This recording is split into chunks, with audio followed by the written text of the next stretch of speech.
welcome to Fireside Fairytales. My name is Rory, and if this is your first time watching the show, thanks for giving it a shot. What we do here is we read old folklore and fairy tales live. And for that reason, if you are here watching it live along with us, you can join us down in the chat below, where the little potatoes are already chatting. I see Jumstore, GS, Zombie Wolf, and Tammy Morello there, back from her camping. Very good to see you folks. Oh, and Janera, hey! But if you're not watching this live, you do have one advantage, which is you can just jump ahead to whatever story interests you the most. And there's a few that we're going to read tonight. Again, I'm not sure that we'll get to all of them, but if we don't, I will finish it out next week as well. But we're back into that German folklore from Jürgen Hubert, which is a regular staple on this channel, who has a Patreon where he translates old, often previously untranslated German folklore for an English audience. And yes, only a few bucks a month on Patreon for you to get the fresh order of it every month. I don't know why I described it like a food commercial, but there we go. Anyhow,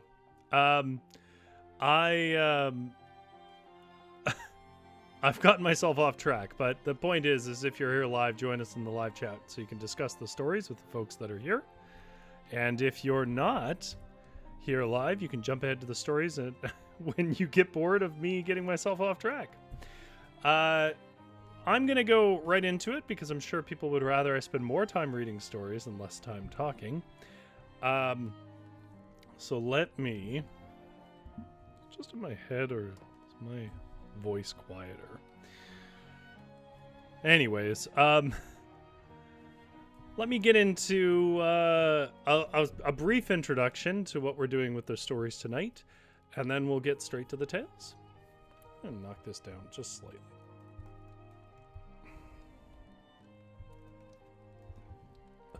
Come on, there we go. All right. So, right off the bat, I must admit that my thumbnail is a bit misleading.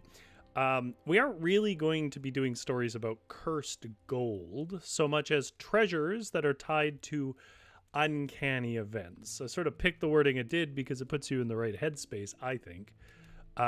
Well, not using a bunch of words that the average person floating by in YouTube would have no idea what it meant. I think if I said uncanny, I think a lot of people wouldn't really know what context I was using that in. But for those who are regular viewers of folklore, uncanny is a popular thing, which is just sort of weird, inexplicable, and otherworldly kind of stuff.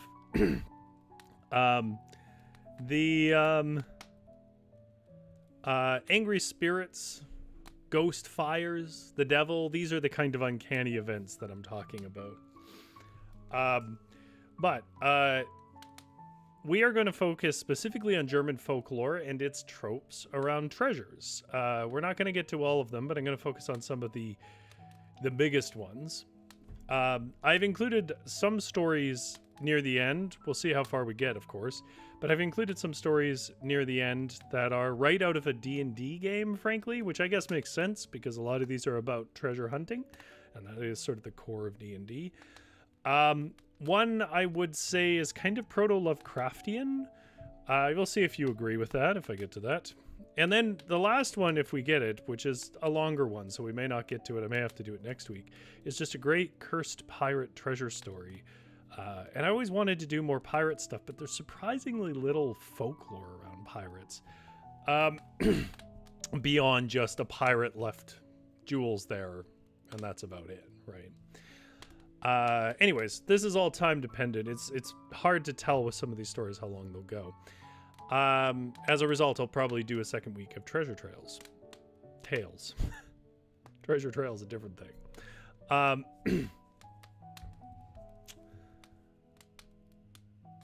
All right. Well, I will make no more to do about it. Let's get ourselves a little bit of ambient wind.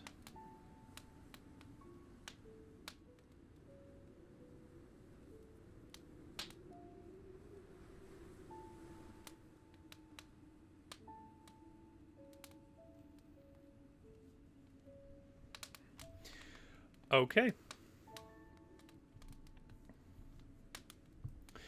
Our first tale tonight, as with all our tales tonight, comes from Sunken Castle's Evil Poodles, a collection of translations from German by Jürgen Hubert, who should have his Patreon linked in the comment below once the video is no longer live. And it is a very brief one that introduces the first and perhaps most prevalent trope in treasure hoards of German folklore, and that is the treasure guarding dog, which is even its title. So we're going to read it briefly. I'll discuss it a little bit, and then we'll carry on. On one St. John's Day around noon, a girl walked from Zero to Vipero. When it reached the old estate Zolzo, there was suddenly a bright shimmer in front of her. She now saw many heaps of money in her path, and while she stared at those in silent astonishment, the dog of Elin Hagen, the cowherd, who watched over his herd nearby, approached the girl with loud barks. The girl startled and cried out, and then everything was gone. Now, according to another version of the tale, the girl had seen the shimmer in front of her for a longer time, and as she approached, she saw a lot of money there, as well as a black dog squatting beside it. The girl walked past in silence, but when she returned, everything was gone. All right. So, Echo Raisona is here and is putting very beautiful prose about nature. If there's a deeper meaning, I'm not absorbing it at the moment. But as I said, the first one's a very short story, and it's just to introduce something that if you haven't watched my other streams on German folklore, especially some of my earlier ones where it covered more devil and treasure stuff, we get the first and probably most prevalent trope, which is a dog protects it. Often the dog is sitting on top of a treasure chest or something, and often, hence the name Evil Poodles and Sunken Castle's Evil Poodles, often that dog is a poodle. And I've discussed before that's because at the time, the main dog in what is now called Germany, was a poodle. But not a poodle quite the way we're thinking of it. I mean, first of all, it's a standard poodle is the modern term, I guess, that would be closest, which is it's a full-size dog. But also they weren't bred to be as stylish, let's say, as modern time is. Old pictures of old poodles are revealing, I think. But nonetheless, when they speak about poodles and dogs, or dogs in these stories, they're speaking about poodles usually. Usually black poodles was the one, and they were usually assumed to be the devil. Or at least in league with the devil, or a demon of some sort who guards the treasure. How they guard it and why they guard it is rarely ever explained, and when it is, it's rarely ever clarifying. But we get the first sort of theme here of Hoards of Treasure, which is a guard dog around it with no obvious owner. Okay. Now, with that said, we're going to cover a second trope that comes up about treasure hoards, and then after that, we're going to see a story that incorporates both of them.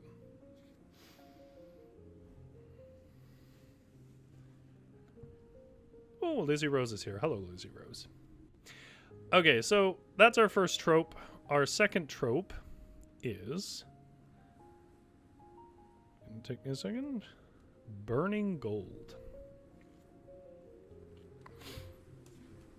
This is also a very short one, but because it links into the story we're going to read that combines these two tropes, it's just to introduce the concept. So our next story is called Burning Gold. It also comes to us from Jürgen Hubert's collection of translated German folklore, Sunken Castle's Evil Poodles, which again, you can support as his Patreon, which will be linked in a comment below once this video is no longer live. Now there is still a lot of money hidden in the earth. From time to time, it appears at night as a glimmering fire. Once, on a cold night, the horse herders were on the meadow near the Sandkamp. Sorry, saying that wrong. Zandkamp, close to Wolfsburg, when they noticed a fire behind a shrub. They then sat around it in order to warm themselves. And one of them took a coal and put it on his pipe, which had just gone out. And he sucked on it again and again, but it was unable to light the pipe. The others noticed that the fire did not actually have any proper heat, and thus they disturbed it in order to fan its flames, but it did not flare up. The next morning, the one whose pipe had gone out found that 2 5-groschen coins were inside of it, and when the herders now returned to the location, they discovered a lot of money at the spot where they'd pushed the coals together, but everything else had vanished.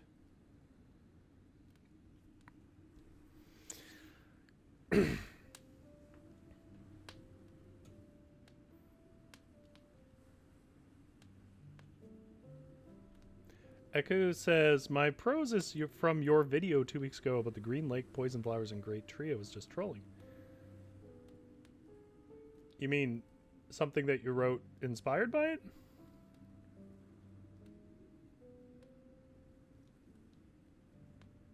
Or is this something I wrote? I don't remember the things I write.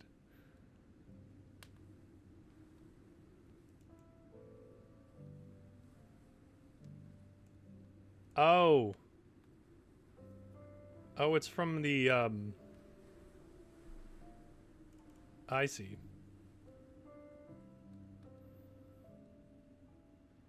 I know what story it's from, but yes, that's definitely not my prose.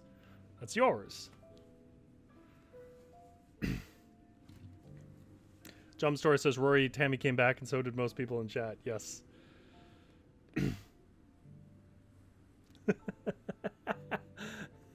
I remember. We were saying that Tammy has a bunch of bots. That's okay. We have fun. Anyways. I love making people paranoid. No, my assumption is, as I said, that you're all one minute away from leaving me alone here. I don't believe that. I think there's no amount of success I would believe. Anyways, we get there burning gold. There's actually quite a few burning gold stories. I'm not going to read them all. But it's a surprisingly common thing for something I'd never heard of before. I don't know if you had, but the idea of a fire that looks like a fire, sort of, but then gives off no heat and later you discover to be money is a really interesting concept for me to have not really discovered it before.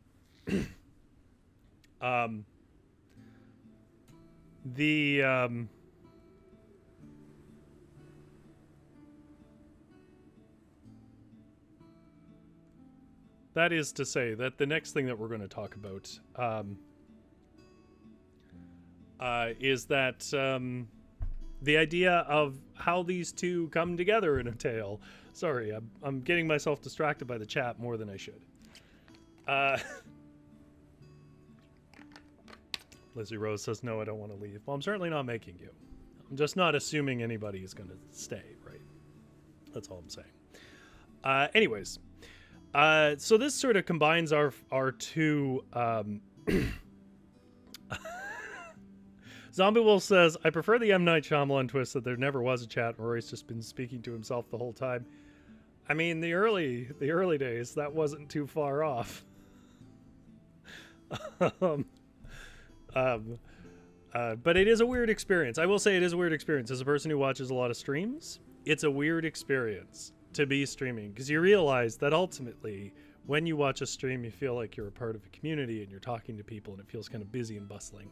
And when you're here, it's not that I don't notice your chats or feel them, but you do realize that the person you're watching is alone in a room. Like, it is a little more apparent. Anyways, this story is our first like proper story of the night. It combines these two ideas. The idea that there's a dog that guards these random hordes of disappearing jewels or treasure of some sort, and that it appears sort of as burning. So we're going to talk about, my first sort of, I really like that story of the night, which is called Of the Burning Money in Grassau, which also comes to us from Sunken Castle Evil Poodles, translations of German folklore by Jürgen Hubert, who you can support in the pinned comment down below at their Patreon, and you should.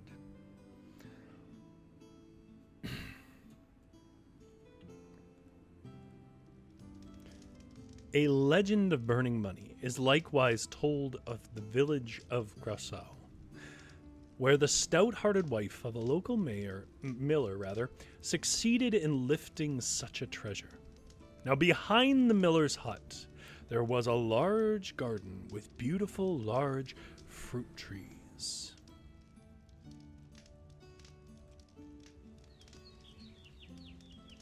And beyond these trees, there was a beautiful meadow, which was enclosed by a lattice fence.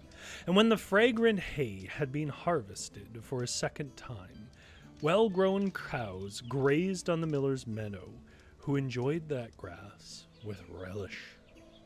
And every evening after sundown, Lycian, the miller's maid, had to fetch the cows from the pasture and drive them into their usual stable. Now one evening, when dusk colored the clouds red once more, the girl hurried into the garden as she usually did in order to fetch Lisa, Starman, and Reiter, which I wouldn't have figured this out with the footnote. Jürgen says is probably the names of the cows from the meadow. When she had reached almost the center of the garden, she suddenly beheld a brightly shining fire beneath the oldest and largest apple tree. As she was curious what kind of fire this might be, she slowly walked a few steps forward, and then to her terror noticed a large, coarse dog next to it, who seemed to be guarding the fire. Initially, the girl stood still as if she was bound to the spot, especially since the large, rolling eyes of the monsters, which glittered like balls of fire, stared at her in an uncanny manner. But then the girl ran out of the garden and back to the house as fast as her fear permitted. Returned to the miller's wife and told her of the terrible thing she had seen while still almost out of breath. When the maid had barely finished talking, the miller's wife jumped up and shouted, "But Lycian, you are such a fool for running away. Don't you know that you have seen the burning money? I'll run around the stables and look if the fire is still burning." And with these words, she left the startled girl behind alone in the chamber and rushed into the garden. And behold, the fire, it was still burning. And the large black dog with its flaming, gawking eyes was still sitting there. The miller's wife was likewise initially overcome with dread when she saw the horrible animal, but the desire to possess the treasure was greater in the end, and taking heart, she pushed past the dog, threw herself to the ground, and spread out her kitchen apron, and scooped up as much of the fire as she could during her haste. This was all the work of a moment, and then she folded the apron up, jumped up, and glimpsed in passing how the dog bared his teeth in order to attack her.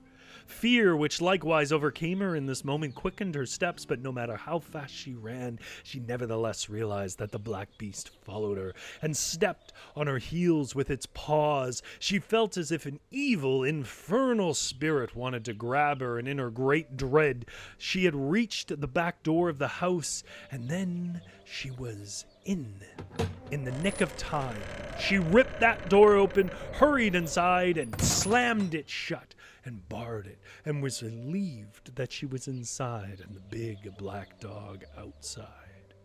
And when she'd recovered somewhat from her great terror, she hurried into the chamber, and there she found her husband, who had just arrived from the mill in order to eat dinner. And the frightened woman was not yet able to talk. But she spread the apron on the table, and lo and behold, there was a great number of thalers and gold pieces that rolled out of there. The great joy which she then felt together with her husband soon allowed her to forget the terror she had endured. The man could not marvel enough about his wife, who had managed to lift the burning treasure thanks to her own bravery, and he asked her to tell him the story again and again with all the details on how she had attained it. And when after dinner the miller went into the garden himself in order to fetch the cows, there was of course no trace of the burning money, and the black dog was likewise gone, and has not been seen there since.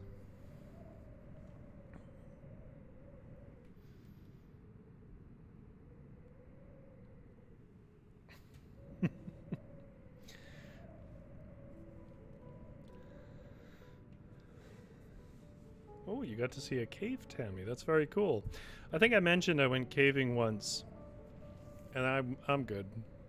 I did it once, and it wasn't my favorite thing I've ever done. It was cool. I don't regret doing it, but I'm not a caver. That much was clear. All right. So what we see there is the combination of those two things. You find a random cool fire that is actually gold, and a dog guarding it. Jurgen has interesting theories as to why fire became associated with secret treasure stores. I'm not going to steal his theories on this. I will say that, as I mentioned before, one of the great benefits to subscribing to Jurgen's Patreon, on top of just supporting someone who, if you like this show, in many ways makes it possible, is the commentary, which I don't read partially because it's under copyright, but even if it wasn't, I want Jurgen to get his due for the things that he puts out. But it's one of the nice features you get if you're reading these stories yourself. If you're ever watching something and you want to know something of a commentary on it or some additional German context or whatever, I don't really go into that, but Jurgen does, and you should join his Patreon, and then you can go and read the many, many footnotes that I have not read.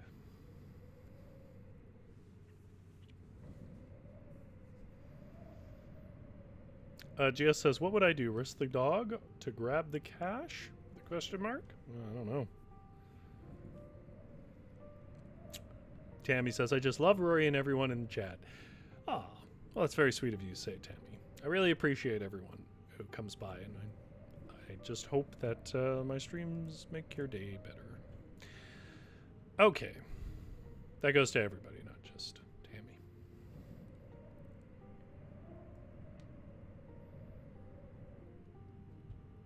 So there we get our first few stories.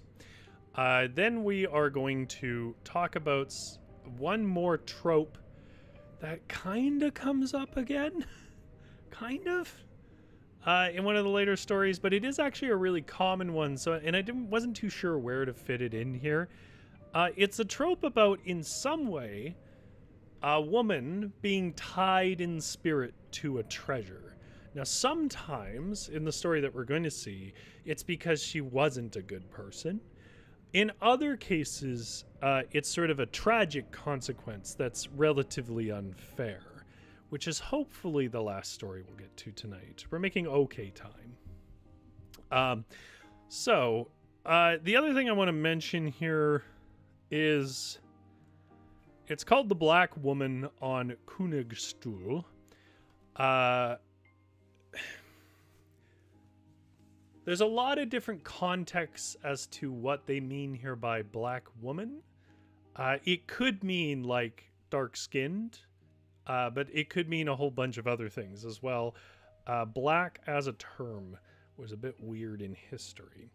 I don't actually know, but I will say that don't immediately assume that it speaks to ethnicity. There are other things. Black is also used to sort of denote people that were a part of occultic activities as well, which might be implied here, but probably isn't. But there's lots of different things it could mean. I don't know what it means here exactly. But maybe Jürgen, if he does watch this, can give us some context. Maybe it is used in such a sense that it refers to ethnicity, because sometimes it does. All right. Our next story is also a short one that speaks to a really common trope around German treasures in folklore, and it's called The Black Woman on Königsstuhl. And it also comes to us from Sunken Castle's Evil Poodles, which is translations of German folklore by Jürgen Hubert, who you can support as his Patreon down in the pinned comment below. What I want to tell you, though, is there once lived a noble woman on Runen who had many treasures, and she feared that those treasures might be stolen, and thus she had them buried within the chalk rock of Stubbenkammer. However, she had those diggers executed so that none of them could betray where the treasures could be found. And for this reason, she still has to stand guard next to the treasures within the rock. Every year, on St. John's Day, she emerges from the depths of the rock and sits down on the top of Königsstuhl cliff, where she sits and waits the entire day to see whether anyone could come and retrieve the treasures and thus release her soul. It is unknown in which manner this could be accomplished. Now, this story doesn't really go into it, and it ends with this vagueness, but this is not the only story that's like this. And usually the sort of irony of it, which is a great curse, is that she did something to secure her treasure, and she can't be liberated from it until it's actually stolen or taken away. GS says, executed, geez, surprisingly common. I wouldn't say common, I guess, but not surprisingly not unheard of around certain things in the past in particular.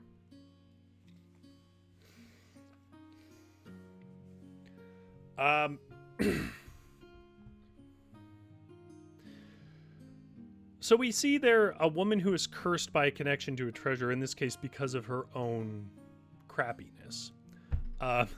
But we will also see a version of a tale later on where a woman is attached to a treasure, but quite unfairly. That also happens. So these are kind of like the three main things that I see in sort of uncanny events around treasures. Dogs, usually a black dog, usually a poodle, usually with some sort of red eyes or flaming eyes or something to indicate devilry, guarding the treasure. The second thing that we see is burning gold, where it looks like a fire, but it becomes gold later. And that as an idea is pretty common too. Like there's rather famously, my favorite character of German folklore is Frau Gauden, who is the mother of the Wild Hunt. She tells tales of, or there's tales told of her taking her daughter hounds droppings and giving them as a gift to people who helped them, and them discovering in the morning it turned to gold.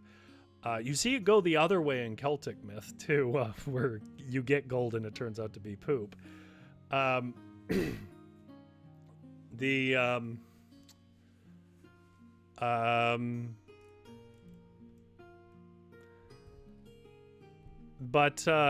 get that sort of transmutation into gold and stuff through magic in the morning, or really often in German folklore, but you particularly see these burning piles of gold thing, which again, it's weird that I don't really see it much anymore. It's one thing that didn't make it through to the modern day.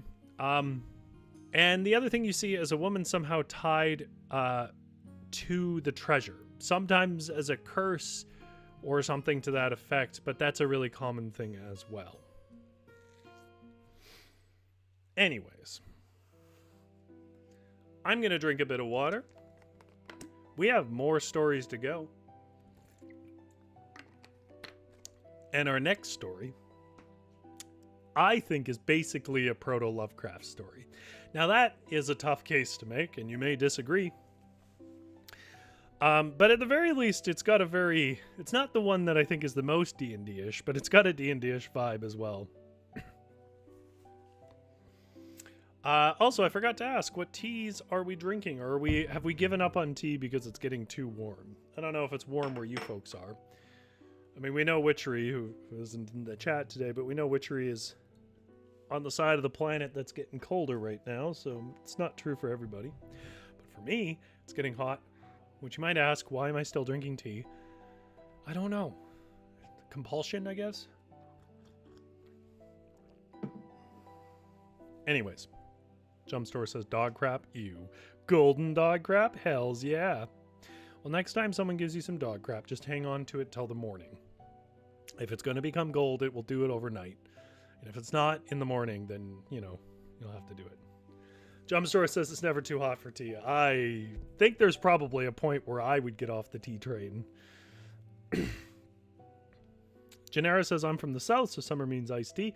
Now, is that iced tea that like has that is half sugar? I think I've only sort of tried versions of it. What do you call it? Sweet tea or something like that? Like, we have iced tea for sure in Canada, but it's not as sweet. Or at least the stuff I have isn't as sweet.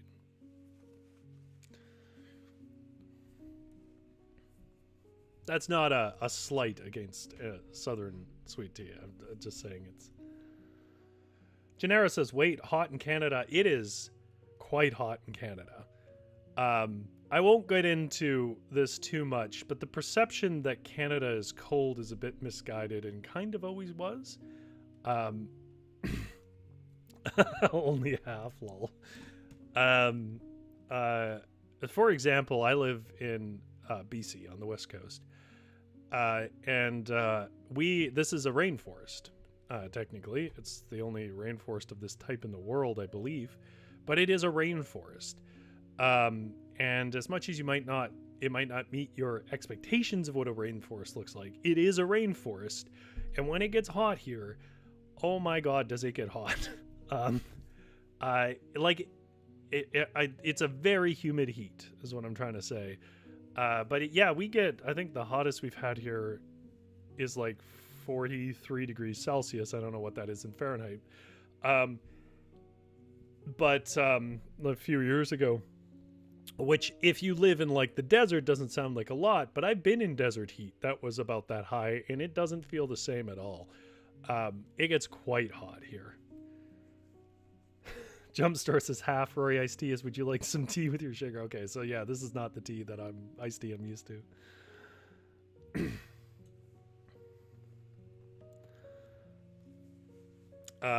Now, truthfully, it used to have a more defined season cycle, but I think that could be true of the entire world for reasons I may not go into.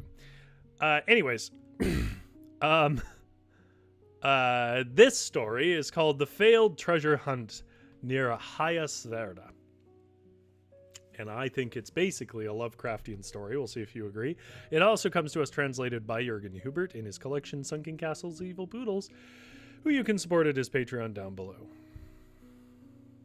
A treasure was supposedly buried in the Fasenengarten, or Pheasant Garden, near Hoyerswerda.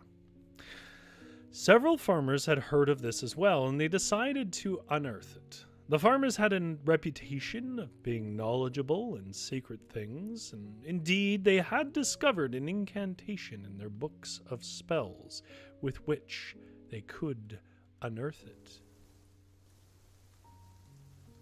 One day they went out to the site, and one of the farmers began to recite the incantation, but he had not memorized it precisely, and he was reciting it in a manner that was riddled with errors.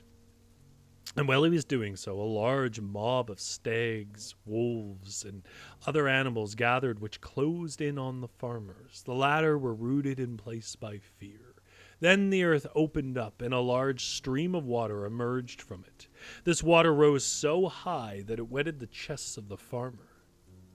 Now the farmer who had caused this trouble in the first place had a bright idea. He quickly recited the incantation backwards, and immediately the waters receded and the animals retreated. Howling and screeching like that from wild animals could still be heard, but only from a distance. And when the farmer had finished the incantation, everything uncanny was gone. Now the farmers hurried home in a fright. Some of them expired on the way, while others died at home. Only one farmer stayed alive, for this farmer owned a whole library of spell books. And thus he must have known how to overcome his terror. But this farmer suffered in the end as well, for when he became old, he wished to die. But this wish did not come true. He persisted. And finally it was the devil himself who appeared and told the farmer that he would help him if he gave him his soul. So the farmer did. Then the devil advised him to burn his spell books.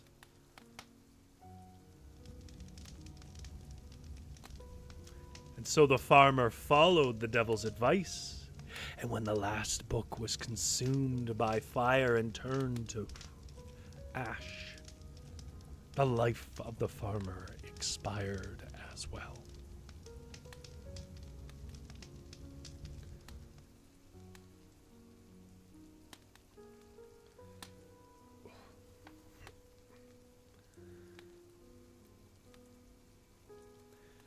All right. Jess says, I love their regular use of uncanny. Yeah, uncanny was the word, but it's not a word whose meaning really carries over. Anyways, how is that not Lovecraftian? You take some ancient book, you go to recite its incantation in hopes that you'll get some sort of treasure or power. It calls upon you weird events, and you all die of fright until one of you who's left goes mad and burns his whole library and is found dead in the morning. That's Lovecraft. Jumpstore says the farmer was secretly Charmander this whole time. Well, now I got to explain that, Jumpstore. So Charmander is the Pokemon who has a fire on his tail, and the way he dies is if the fire on his tail gets extinguished. Anyways.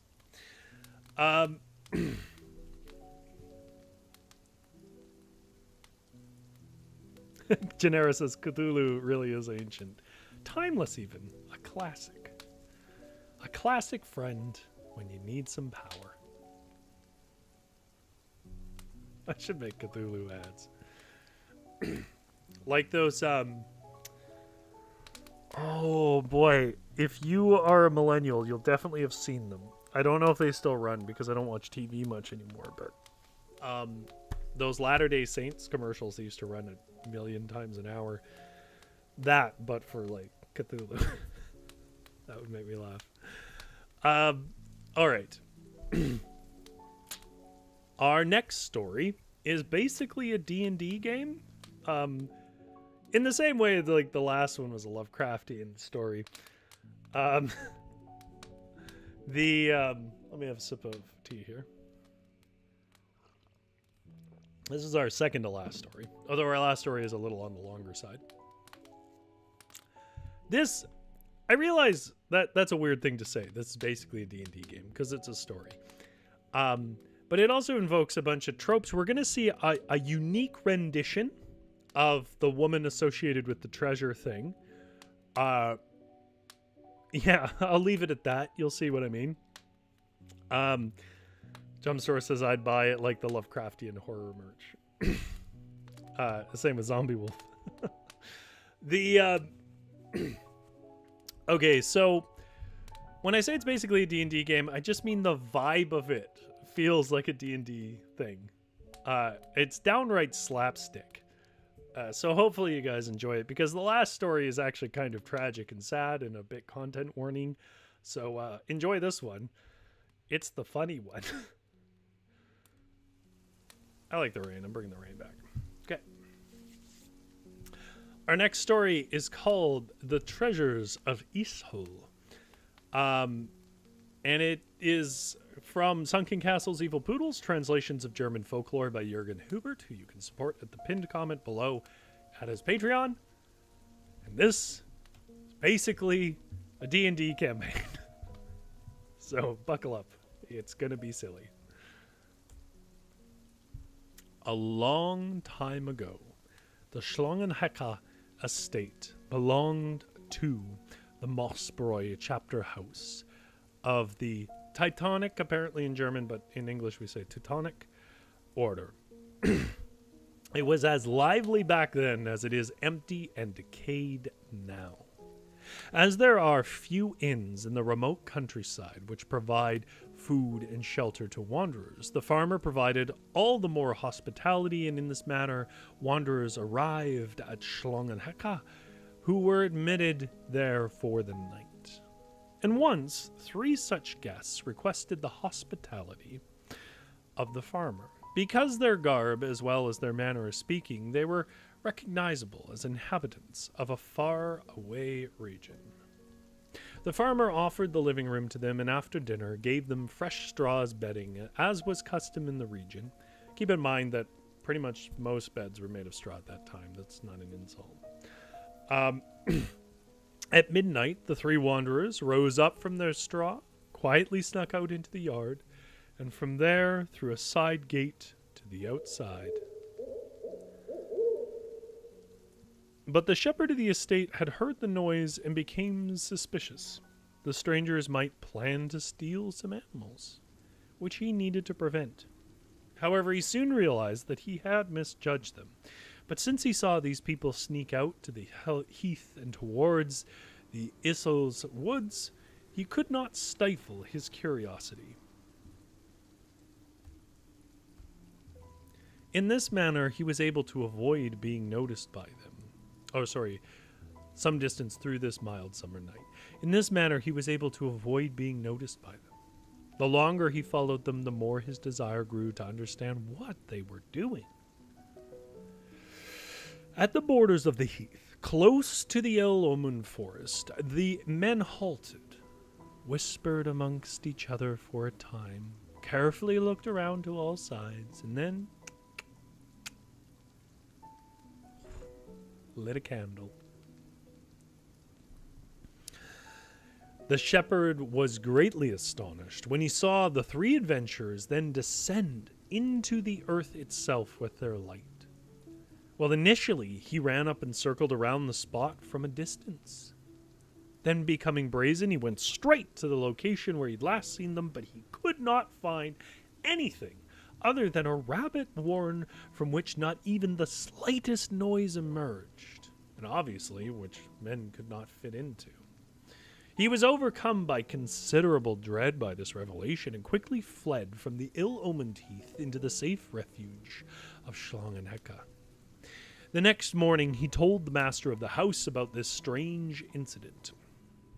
The latter then questioned his guests, who had returned unnoticed at dawn, and after much evasiveness, he finally received the confession that they had undertaken this long journey because of the treasures which were buried beneath that heath.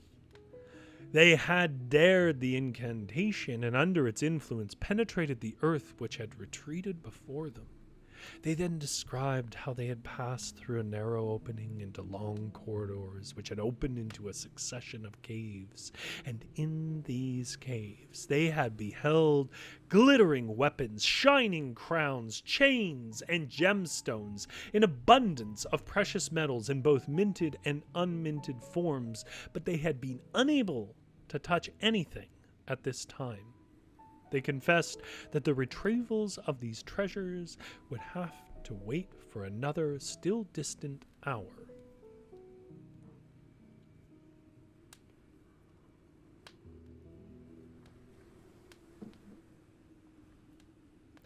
As can be imagined, such news of enormous wealth caused receptive people in the surrounding hamlets and villages to seek their fortune there, and thus treasure hunting is not a wholly unknown art in the region, although has rewarded the practitioners little.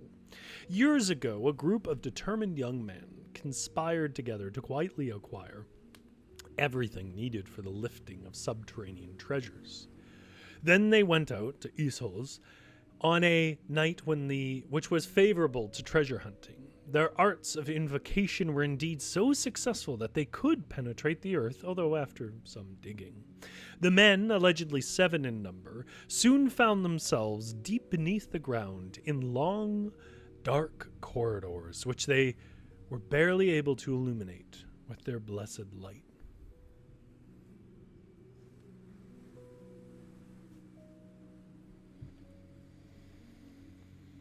Finally, they trotted into a spacious cave whose walls and curves reflected the rays of the blessed candle.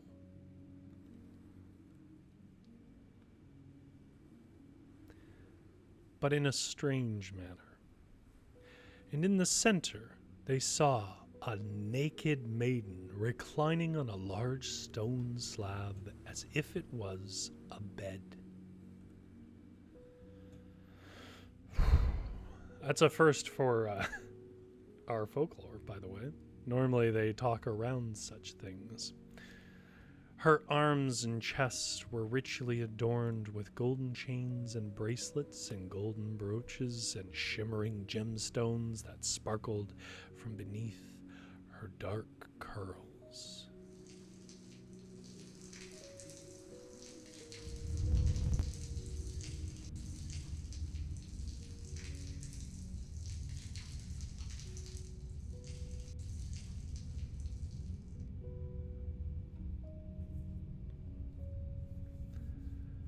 The feet of this female apparition there was gold and silver and all sorts of coin types in huge chests and large containers, bowls and shields made out of noble metals, and crowns adorned with marvelous jewelry were piled up. The maiden waved to the treasure hunters in the loveliest manner.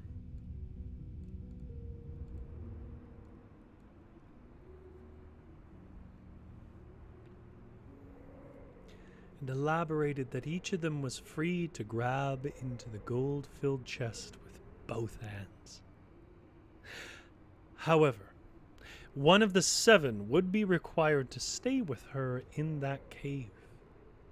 Then the beautiful woman looked at each of the men in turn, as if she wanted to pick one who would have to remain behind with her in the mountain. No matter how bright the money shone into the eyes of the young men, no matter how marvelous the glitter of the gemstones reflected all colors and penetrated their greedy hearts, everyone was nevertheless overcome by the thought that he might be bound to this gloomy cave forever. The leering maiden might be secretly a monster, who in this moment might smile in a heavenly manner, but in the next could torture him in the form of a dragon, and in this manner they might race into the arms of the evil enemy and be lost for all time. Everyone thus carefully looked towards the entrance of the cave and used this opportunity to hurry away. As no one wanted to be the last, all 7 rushed upstairs through the narrow entrance at the same time, and they collided with each other and tumbled down because the light went out, and rolled over each other in their haste and climbed over one another, and finally all arrived up in the open air, though they were very scratched and disheveled and probably pretty cross at each other. But no one dared rest there. Everyone ran towards his abode on their own and was in terrible fear, and they felt as if 1,000 giant hands were grasping for them out of the darkness, and everyone reached their home with the firmest conviction that at least one of his comrades, if not all of them, were now buried in that mountain forever.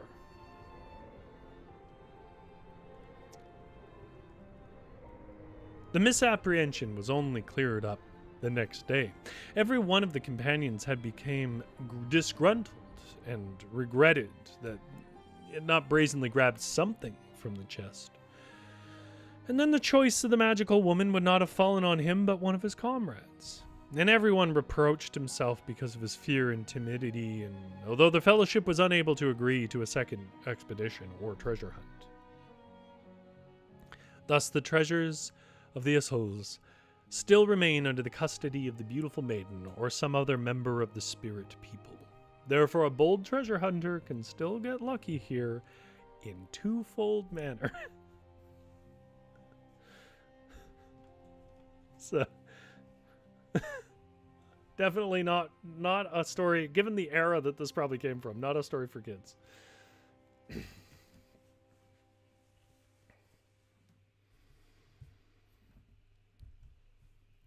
All right. Where are we at? I think we have enough time for the last story. I think I can fit the last story in.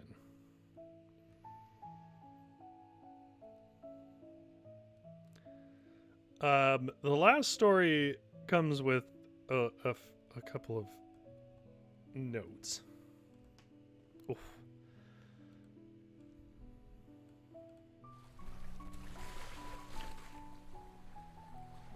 The last story does deal with kidnapping, with not the best outcomes, and well, implied badness anyways. So keep that in mind if you're up for it. It is a relatively tragic story, and a violent one at that. But it is, I think, probably the best story of the bunch. For me, anyways. Everyone's got their own tastes. Yeah.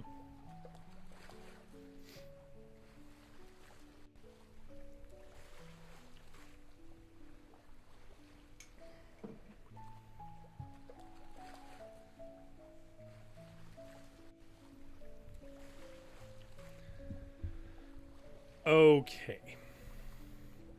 Our last story of the night is called The Maiden at the Waschstein Rock near the Stubbenkammer. It has the content warning that it involves some violence against women and kidnapping. It is tragic in tone, so mind your own mind if you are not up for either of those things. But I do think it is overall a pretty interesting legend. It also comes to us from Sunken Castle's Evil Poodles, which are translations by Jürgen Hubert. The Waschstein Rock rises out of the ocean beach close to Stubbenkammer on Rügen. The infamous pirate Sturtebek once had his hideout within a chamber beneath this rock, and he retreated there when he wanted to rest and recover from his capers together with his gang, who were called the Vitali brothers, throughout the land. Furthermore, here he stored his many stolen treasures, and this hideout was unknown to his pursuers, and he was thus safe from being chased. This cave has an uncanny atmosphere even today, and it is possible to witness a strange haunt each midnight. In particular, a grieving maiden who carries a bloody cloth in her hand is often seen emerging from it. She then goes into the water with the cloth and attempts to wash the bloody spots out of it, but she doesn't succeed at this task, and then sighs and returns to the dark cave. It is said of this maiden that she was a noblewoman from Riga, who Sturtebek once captured on a raid in Livonia. At the moment when she was supposed to marry her groom, the Grand Master of the Teutonic Order pursued him with many ships, but he was unable to catch up to him, and after his raid, Sturtebek brought her into the cave inside the Waschstein Rock, and when he went on another raid on the ocean, he imprisoned her there along with all his stolen treasures. However, he did not return from this raid. For it was the year 1402, and in this year he was captured in a bloody encounter by the forces of Amberg, along with 711 of his comrades. By the way, I did not know pirates kept crowds that big. They were then subsequently executed, or transported to Hamburg, where they were executed to a man. As no one was able to free her, the maiden thus was doomed to a terrible death in the cave at the Waschstein rock, and she still has not been able to find peace among the treasures she is guarding. Many years ago, a fisherman saw her as she stood at the bottom of the Waschstein and immersed the bloody cloth into the ocean in vain, and futilely attempted to cleanse the bloody spots. He took heart and rode closer to her and addressed her with these words. "God's regards, beautiful maiden. What do you do here all alone at this late hour?" After this, the maiden vanished. But the fisherman was enchanted as if by sorcery, which made him unable to leave the spot. And as midnight came, he saw the maiden again, and she stepped out between the chalk rocks, approached him, and talked to him. "Since you said God's regard to me, your fortune is assured. Follow me." Then she went back between the rocks, and he followed her into a large, wide cave which he had never seen before, and within it there were unmeasurable heaps of silver, gold, gems, and precious items of all kinds. And as the fisherman surveyed these, he heard the beat of oars on the ocean. And he saw a large black ship approaching. Nearly 1,000 men climbed out of that ship.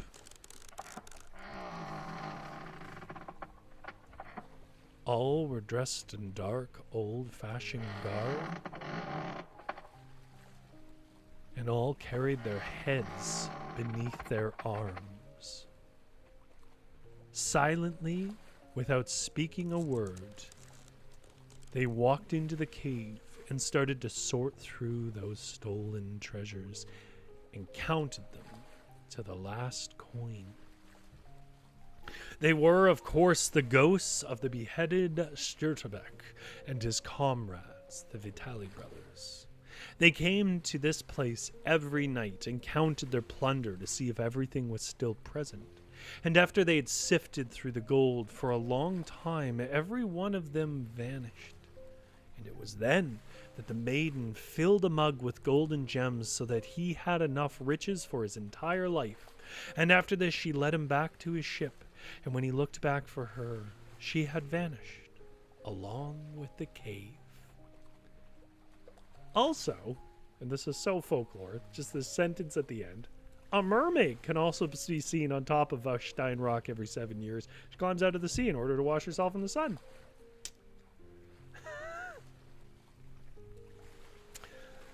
GS says, cave theme tonight in honor of Tammy's safe return from a random cave visit. Tammy, did you find gold? You should have. Unsurprisingly, the chat has turned to discussions of anime that I haven't seen.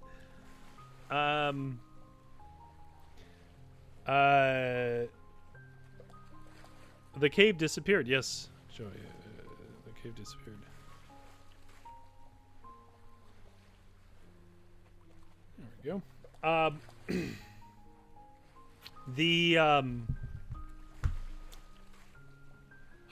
GS also said Ecorisona, which again, I'm not really sure if I'm saying your name right.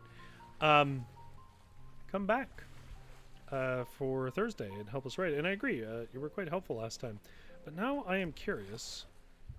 This whole time I've been like, was that my prose? Was that an addition of yours? Because I genuinely cannot remember the things I write. So I'm looking now. This is not compelling, but it's Kyron's Doom, right?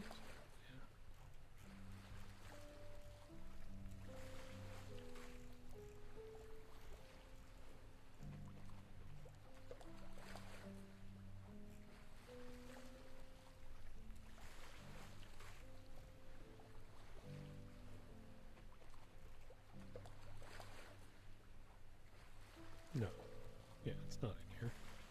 It seemed too good for something I would have written on this stream.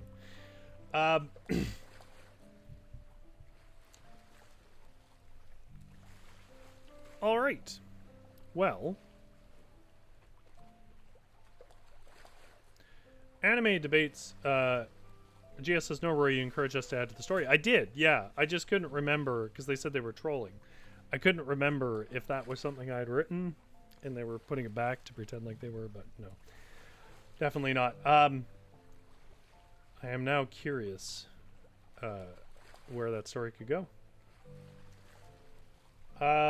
Tammy says, thank you for the wonderful time tonight, Rory, and stream tonight. It was very interesting. I'm glad we finished just in time because I am getting very warm. It is getting very warm in this room. What was people's favorite story tonight? I'm curious. There's something you can leave as I head out to go turn on my air conditioner. Many thanks to Jürgen Hubert for the translations, of course. And to everybody who chose to join in the chat. It's good to hear from all of you. Zombie Wolf says, did you see my trivia? I accidentally posted earlier. I did see that trivia was posted. I don't know that I can find it again. I'll give you like a minute if you want to repost it. But there's a lot of chat to go through about various animes, and I think it'll just be me sitting here scrolling through a chat, and that's not compelling. But yeah, if you want to repost it, you're welcome to. Tammy says, no gold, Rory, just some dead pack rats. Oh, interesting. I wonder what killed them. No, the cave that I went to was like a proper cave. Like, we wound up quite a few hundred feet underground. It was guided tour. I think I mentioned before, there's a point where you had to like shuffle through a riverbed. This was the riverbed, and this was the roof of the cave. You had to like pull yourself through, and it was just the most horrible feeling for me. Yeah,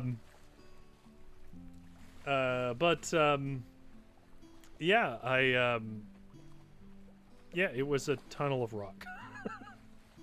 I'm sure there are better and more interesting caves, but the one I saw, it was interesting and all because it was very quiet and perfectly dark, which is an experience that you'll never have anywhere else. But it just also was like, okay. Yeah.